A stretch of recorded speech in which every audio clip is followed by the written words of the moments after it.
A segunda palestra dessa manhã, 28 de abril de 2022, é do presidente do Concefaz e secretário da Fazenda de Pernambuco, Décio José Padilha da Cruz. O tema é Economia Ilegal no Brasil.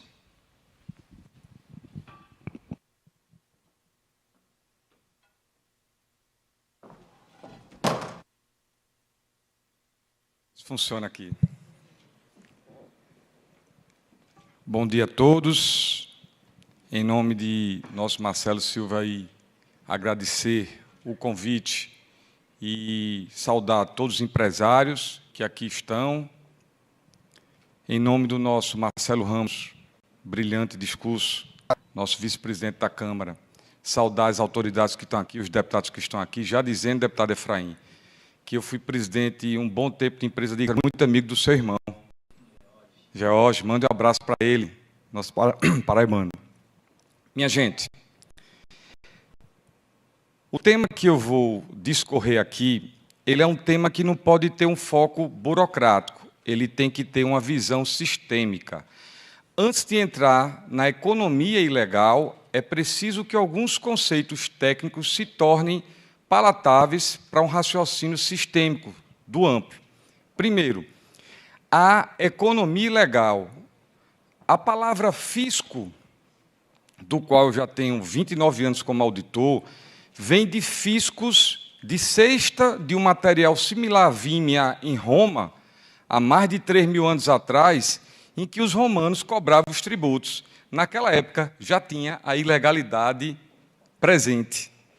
E não era elisão fiscal, não, que aqui eu vou discorrer um pouco, era evasão, Fernando Mombelli, evasão, falsificação, contrabando de produtos, na baixa tecnologia, coisas que não podiam circular, já existia. Antes da gente entrar também no aspecto específico da economia 5.0, que não é mais 4.0, e aí vem um varejo digital totalmente descolado do varejo convencional, também é importante separar os conceitos do passado diante dessa nova sistemática e rearranjo econômico. Qual é? Evasão tributária ou evasão fiscal e elisão fiscal. A evasão tributária subdivide, sem ser chato, de forma acadêmica, conceito rápido, em a evasão tributária proveniente de contrabandear, de descaminho, não só no intuito ou no campo federal, no campo também estadual, de você adotar meios extremamente ilícitos para não pagar tributo. Mas a evasão também tem um novo conceito, o conceito de você ter deliberadamente a sonegação se aproveitando da tecnologia. Isso não é elisão. É elisão utilizar meios legais de você fazer planejamento tributário, inclusive judicializando, que hoje em dia tem a nova elisão também. A morosidade do contencioso administrativo, que debatemos ontem, hoje em dia é uma forma de elisão fiscal. Você se defende, mesmo sabendo que está errado, sabendo que vai passar 10 anos para ser julgado um auto administrativo. Então, para todos esses conceitos estarem na cabeça da gente e vir o que é solução, qual é a solução para os empresários, para o poder público? É uma, doutor Marcelo, a união, se juntar, aqueles que são de bem estarem numa única cruzada, a cruzada de retirar ao máximo possível as sombras, uma vez que essas sombras existem, como eu falei, há mais de 3.000 anos atrás. Só que a tecnologia amplia essa base de sombra, ou da ilegalidade, e não vamos aqui falar de informalidade, no cunho da pobreza, que não é objeto do tema. O objeto do tema aqui é realmente vários grupos que se utilizam da tecnologia para não pagar tributo, seja através que a gente vai explorar de cross-border, diretamente, seja através do próprio comércio virtual nacional. Nesse campo, nós temos aí um cenário brasileiro, uma jabuticaba, que ela é importante ser conhecida. Estamos diante de um cipoal de normas. Vamos começar a sair dos termos técnicos e começar para termo popular. Cipoal de normas. Um conjunto de normas que 3 entes federativos todo dia mudam. E que empresário sofre com isso. Eu que sou auditor e presidente do conselho, todos os secretários, sofro muito e tenho 29 anos. Imagine um empresário sentar e dizer: mudou a legislação municipal hoje, mudou a legislação federal hoje, a legislação do Estado de ICMS é brincadeira, ela muda constantemente de forma exponencial, e você conseguir arrumar tudo isso, e o pior, deputado Marcelo Ramos, interpretar tudo isso e pagar o tributo dentro da conformidade. Aí vem alguns indicadores que mostram que o paciente, chamado Sistema Tributário Brasileiro, que cria condição para essa ilegalidade aumentar, está muito errado e está morrendo. Primeiro, saibam vocês que há 4 anos atrás, um estudo que foi feito, e a gente debateu ontem, eu e Fernando Mombelli, mostrou, e pasme, deputado Marcelo Ramos, que em 2018, 50,4%, não é 5 não, 50,4% do PIB brasileiro estava, deputado, no contencioso tributário geral, que é o administrativo e judicial. Qual país do mundo, a metade do PIB, está sendo debatida administrativamente ou judicialmente? Como estudioso dessa área, eu digo a vocês, nenhum. Nenhum. Nenhum. Então, a primeira coisa importante da gente ter clareza nesse processo é que, ajuda aqui, por favor, pronto, agora. Nesse processo é de que estamos diante de a frase, acho que era de Alfredo Becker, manicômio tributário, que a gente usa muito nos debates. Ele é um manicômio tributário que agora ultrapassou o manicômio tributário. Ele é um sistema tributário demolidor, destruidor da economia brasileira e daqueles que querem fazer um trabalho justo com sua remuneração justa, porque ter lucro não é pecado.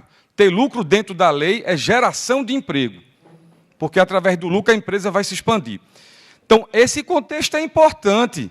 Você tem um sistema tributário que a carga chegou a 34%. Há estudos que apontam que está chegando a 35%, com a prestação de serviço que não é justificável. Então, a gente está diante do seguinte tema: essa carga tributária ela é formal, ela não é líquida, ela é uma utopia, porque muitos não pagam os 34% de carga tributária. E a complexidade dá oportunidade para isso, deputado, dá oportunidade para isso, para que a pessoa vá às sombras. Quanto mais complexo, mais fácil se esconder. E aí eu vou para algumas questões. 43%, minhas senhoras e meus senhores, antes era 40%, 43% da carga tributária brasileira está sob tributo sobre consumo.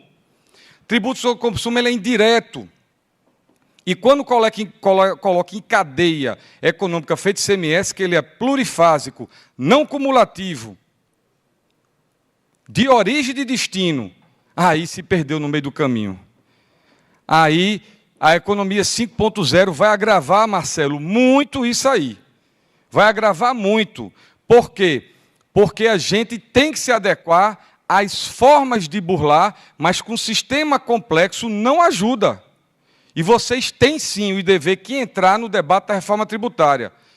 Os 27 secretários construíram uma proposta, ela tem falhas, com certeza. Mas vamos buscar alguma coisa. Se ela não é 100% como deveria ser, vamos ajustar. Mas não vamos deixar que um sistema que 43% da carga é sob consumo, que um sistema tem 3 entes federativos, deputado Efraim, 3 entes federativos, o tempo todo mudando legislação. Um estádio de médio porte, com a população entre 9 a 12 milhões de habitantes, ele muda 586 vezes o ICMS no ano, entre lei, decreto, portaria, resolução. Já se perdeu aí, mesmo quem quer pagar tributo, já se perdeu na hermenêutica, na ciência interpretativa. E quem quer pagar tributo tem que ter uma coisa mais simples. E quem não quer pagar tributo? Agora eu entro.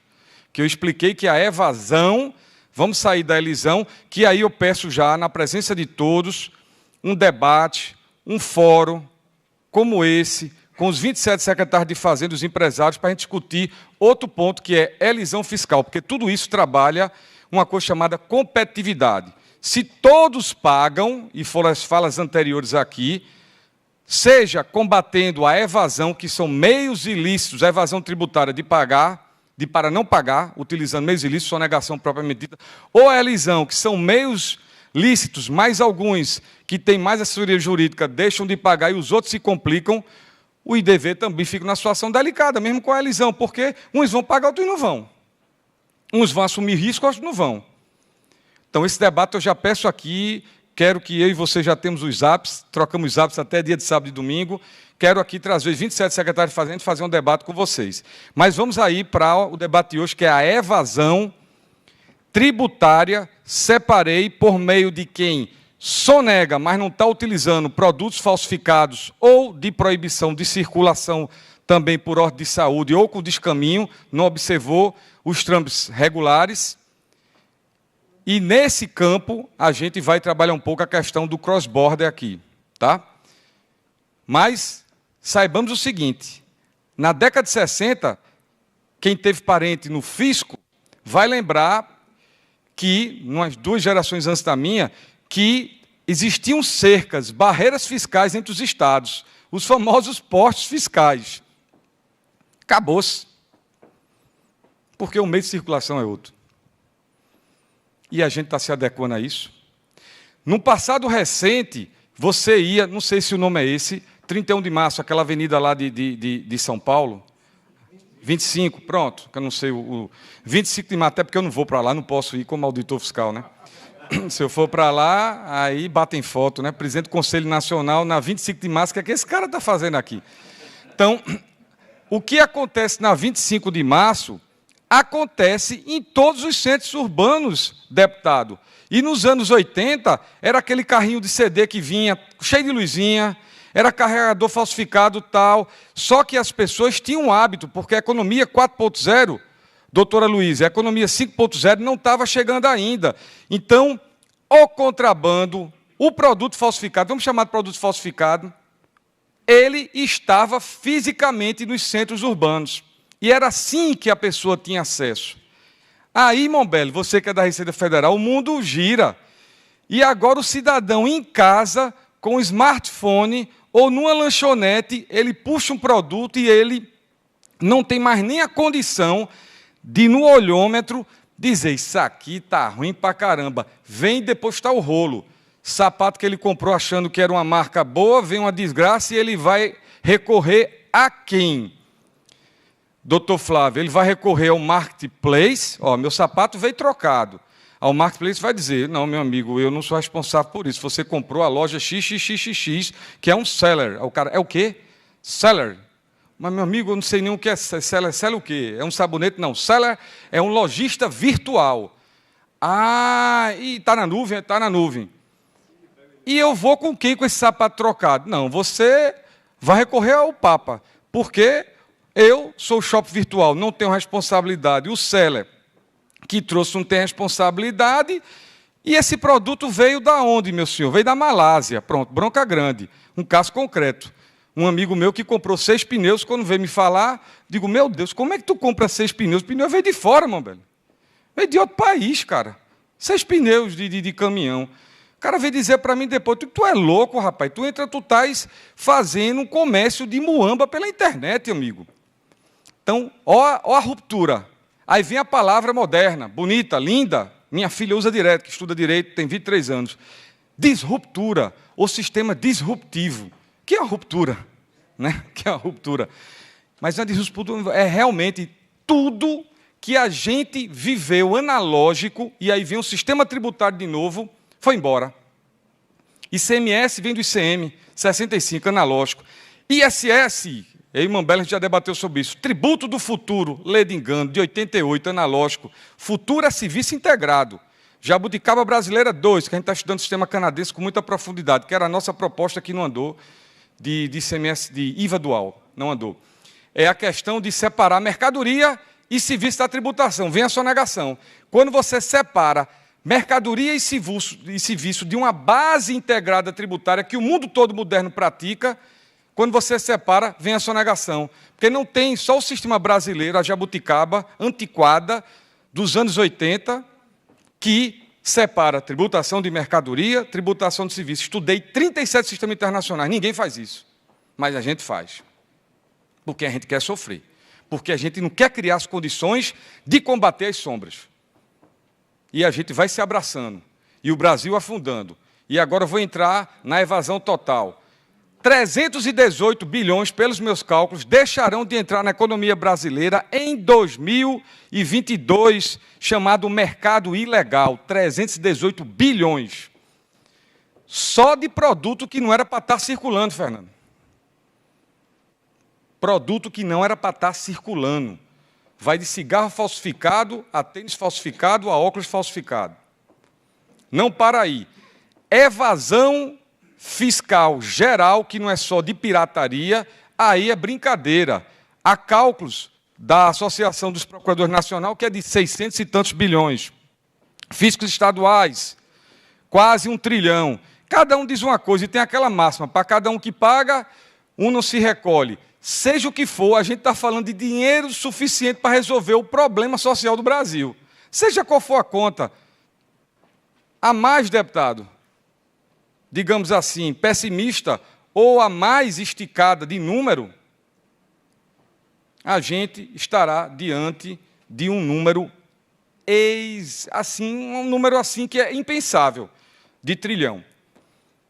Então, já entrando agora no varejo físico geral, que está o virtual dentro também, e no varejo virtual, que é o desafio, entrando agora em detalhes, esse contexto tem que estar presente. 50% do PIB brasileiro, vice-presidente, está no contencioso. 3 entes federativos mudando norma o tempo todo. E vai olhando aí, a economia 5.0 entrando nesse negócio aí. E tributo sobre consumo, levando, que era 40%, agora, deputado Efraim, 43% nos nossos cálculos, é a tributação sobre consumo dentro da carga tributária brasileira. Com um complexo e caldo desse, não é fácil a palestra que eu vou dar aqui. Não é fácil, é muito desafiadora. Vamos lá. Desempenho do varejo geral, desempenho do varejo virtual, que a gente vai começar a fazer, que é o varejo digital, os cotejos. O varejo geral, de acordo com os números que o Comitê Nacional levantou em pesquisas oficiais, cresceu na casa de 1,4, com retração no segundo semestre. Se o número estiver errado, está aí onde foi feita a pesquisa. Mas é os números oficiais que o Concefaz teve acesso. Quando você olha, a tributação de ICMS já mostra a importância de debater a reforma tributária e de combater a evasão fiscal, porque o ICMS é um tributo de quase 700 bilhões ano. São Paulo vive de quê? De ICMS, não é de fundo de participação. Minas Gerais vive de quê? De ICMS.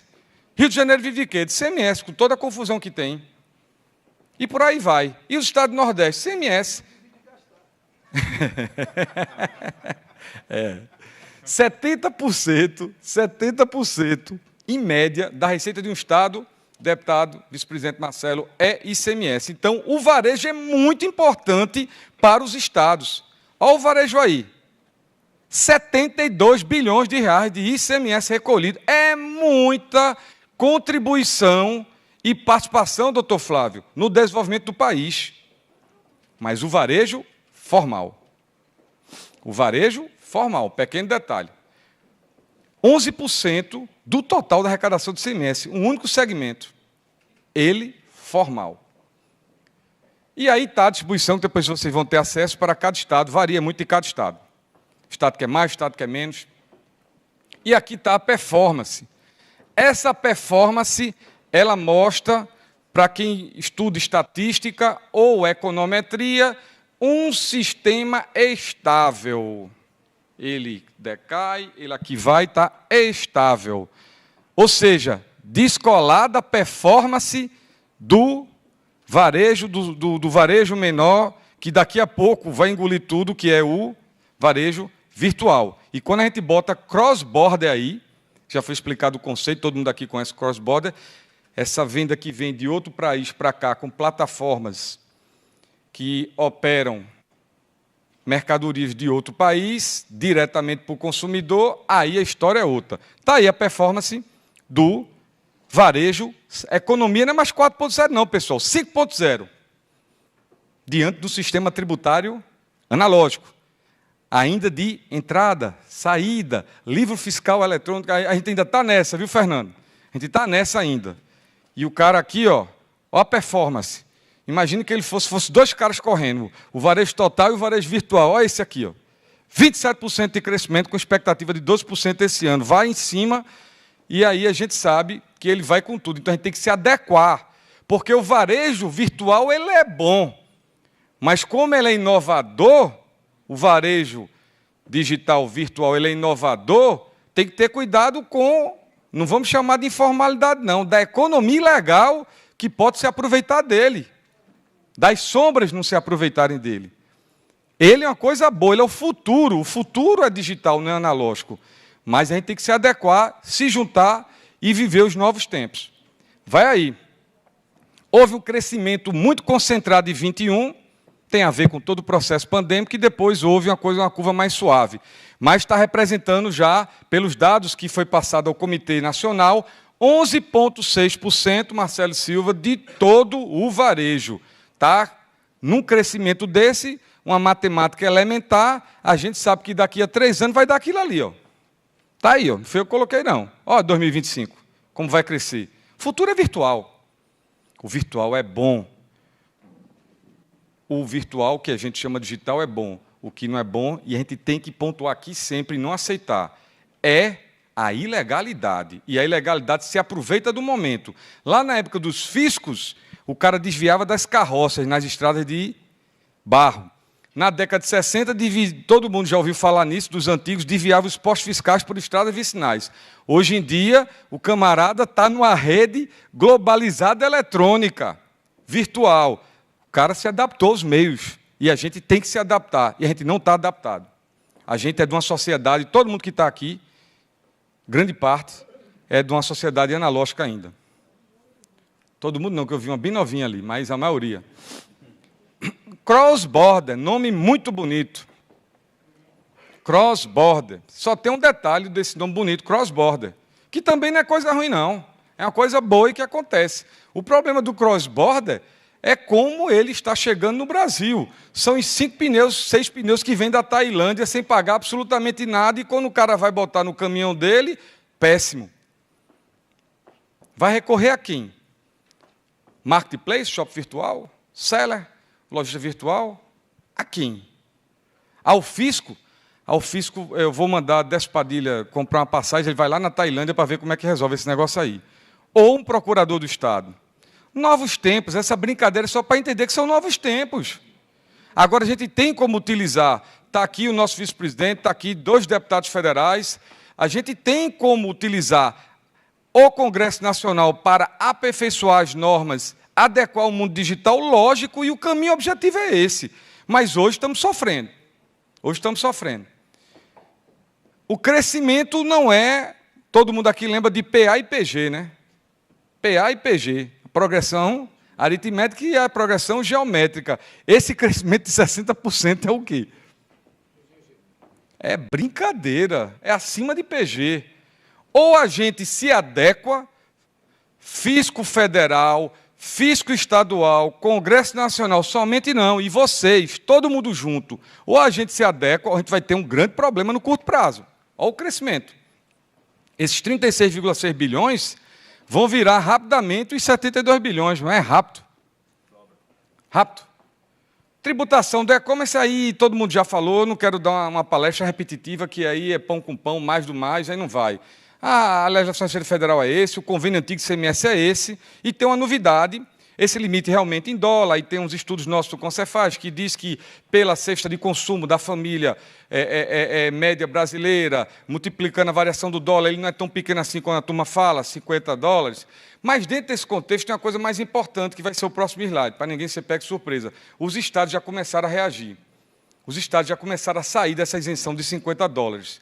Aí você pergunta por quê? E aí eu quero debater com o IDV. A maioria dos estados, maioria, Convênio que a gente fez em Belém, 4722, todo mundo está aderindo para sair. Por quê? Porque quando o cara faz uma amostragem, está tudo irregular. Eu vi um estudo de vocês, doutor Flávio, apontando que 70% dos problemas do cross-border vêm das plataformas internacionais, 70% do problema virtual, do varejo virtual, vem do cross-border, é muito mais do que isso. As amostragens que os estaduais fizeram, deu tudo errado. Não recolhem absolutamente nada. E como é que fica? Aí não dá, a gente está tirando, porque a gente funciona sobre assim, a gente é reativo, para depois colocar se o ambiente for melhor. Mas a gente está com uma desoneração que estão usando para o mal. Não está se pagando nada. A gente pega 1.500 operações de amostragem, as 1.500, Fernando Mambelli, todas sem recolher. Aí não dá. Declaração falsa, daqui a pouco eu continuo na palestra aí. Tem declaração falsa, o camarada vende um produto por R$750 a nível de pagamento de operação, está lá um documento fiscal meia boca do cara com 30% do valor. Aí não dá. Aí me desculpem, a gente está reagindo mesmo.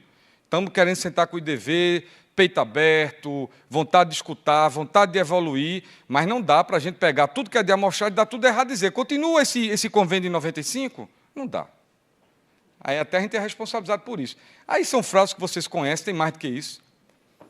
Subdeclaração é constante, fornecimento de informação falsa, venda sem nota fiscal, produto falsificado, tem de tudo. O cara compra um sapato, compra uma bebida, quando vai ver, não é nada daquilo ali, tem de tudo. Só que disso aí uma coisa importante que o deputado e vice-presidente falou aqui, Marcelo Ramos, que a gente acredita nisso aí. A gente chama, sabe o quê, deputado? A gente chama essa fala do senhor, a gente chama de um sistema de monitoramento ou monitor. É quando você, mais do que dá delegação, por legislação ou por ato administrativo contratual, é quando você cria um ambiente também tecnológico de o tempo todo estar fazendo cancelamento e suspensão de atividade para quem pratica qualquer das milhares de fraudes que tem. Está vendendo sem nota? Não é para ser um parceiro, não é para ser um seller num marketplace que realmente tem seu nome aí. Está vendendo produto falsificado, o cara está agredindo a saúde das pessoas, está vendendo produto que vai causar problema, um sapato que vai causar problema, um líquido, um material de higiene e limpeza que vai causar problema. Então, não tem como a gente ser tolerante com isso. Aí vai ter que ter, na fala do deputado, que lá no fisco que a gente chama estadual, é sistema monitor mesmo. É a legislação nossa, obrigar que marketplace detector não é pela vontade dele, não. Tira o seller, tira o lojista virtual. Aí a gente tem que, não é o que eu estou dizendo, a gente vai ter que se adequar. Aí a gente vai ter que ter a dificuldade, vai ter que, exato, aí vai ter, não, com certeza, estaremos juntos nisso, mas a gente tem que ter ações que vêm do fisco e ações que vêm de vocês. As ações que vêm do fisco, a gente tem que ter um sistema de trabalho nesse varejo virtual com a inteligência da gente. E o Concefaz está trabalhando isso, eu não vou poder divulgar as operações que a gente vai travar pesada em cima disso aí. Mas eu vou procurar Júlio César e vocês lá para a gente trocar ideias para poder fazer esses trabalhos, porque a gente está tendo realmente informações muito complicadas do ponto de vista de práticas de não pagamento de tributo. Mas estamos juntos nisso, Luiz. A gente quer fazer um trabalho conjunto. Diga. Isso, perfeito.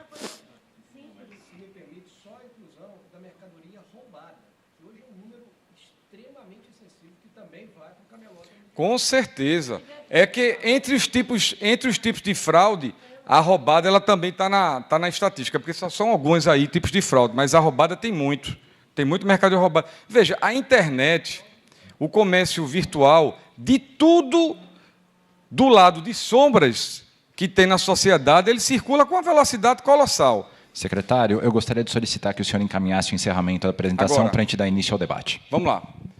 Entre as ações em curso, tem essas aqui que eu falei, a retirada circunstancialmente, enquanto a gente não dá uma trabalhada, porque isso está sendo um problema. Outras medidas que eu não posso divulgar aqui agora, porque senão atrapalha o processo de operação da gente. E o novo convênio foi o 4722. Sugestões que a gente colocou aqui, que tem a ver um pouco com o Marcelo, algumas parecidas, outras um pouquinho diferentes, né? E pelo deputado também, Marcelo Ramos, e pelo nosso Marcelo Silva, mas alguns que até coincidem. cela informal vai ter que trabalhar agente, Estado e União, e vai ter que trabalhar também mercado. Aqui tem que ser os dois juntos. Poder público, federal e estadual, e também o mercado. Aqui é para estudar, tudo isso aqui é para estudar. Aqui é para estudar. Submissão tributária, a solidariedade tributária, ela é na seguinte questão. Se você tem um agente, e eu estou concluindo agora, um agente logístico, seja ele de que forma for, mas ele é responsável para entregar a mercadoria, ele não pode assistir à relação de compra e venda. Ele também é protagonista. Então, ele tem que ser responsável pela nossa legislação de algo que ele circule ilegal. Então, isso aí tem que ter. No físico ele já tem, no virtual não tem. No virtual não tem. Então, a gente vai ter que trabalhar. E a questão de submissão tributária, ela, aparentemente, pode ser uma coisa assim que todo mundo se assusta. Mas vamos debater, por isso que eu pedi o fórum para debater com o IDV. Vamos debater, vamos ver se é possível. Se não for possível, busca outros caminhos. Né? Busca outros caminhos. Então, eu encerro com uma política penal leniente, e aí é para o deputado Marcelo Ramos e para o deputado Efraim, para todos os deputados que aqui estão presentes, é a questão de que a gente começou lá atrás, com a Lei 8.137/90, que não pagou tributo por sonegação, não é lisão, não é prática ilícita, é crime e tem pena de reclusão. Depois a gente veio com a extinção da punibilidade, deixa que a pessoa pague. E aí depois a gente foi avançando. Já nos anos 2000 a gente permitiu que parcelamento tranque. Tudo isso tranca a ação penal. Aí é uma pergunta para a gente debater. Isso daí é um risco que vale a pena? Quem, que não são vocês, quem está nas sombras, vale correr esse risco? Porque o camarada sabe que se eu não pagar, se eu usar um contrabando, um produto falsificado, a gente faz isso direto, pega muita mercadoria, não vou dizer de que origem, que tudo que a gente fala hoje pode dar problema, mas a gente pega, o camarada vai lá, o que pode regular paga e o sistema judicial não pode fazer nada, trancação. E às vezes o camarada até vai na luta, faz um parcelamento, deixa de pagar o parcelamento, fica a luta e tranca, destranca, ação penal. E aí a gente tem que realmente observar isso. E eu finalizo com isso. A sonegação tem vários estudos, não vamos se prender nele. Tem esse estudo mais antigo da Associação dos Procuradores da Fazenda Nacional, tem os estudos do Concefaz, cada um aponta diferente, tem um da Receita Federal. No final, a sonegação é muito grande. Era isso, minha gente, que a gente tinha para apresentar a vocês. O tempo foi mais que suficiente, peço desculpa por ter estourado, mas é que é um tema muito empolgante. Em que sentido? No sentido de puxar a gente para se renovar, aprender e saber viver nesse novo mundo que vem aí, que é o mundo 5.0. Muito obrigado.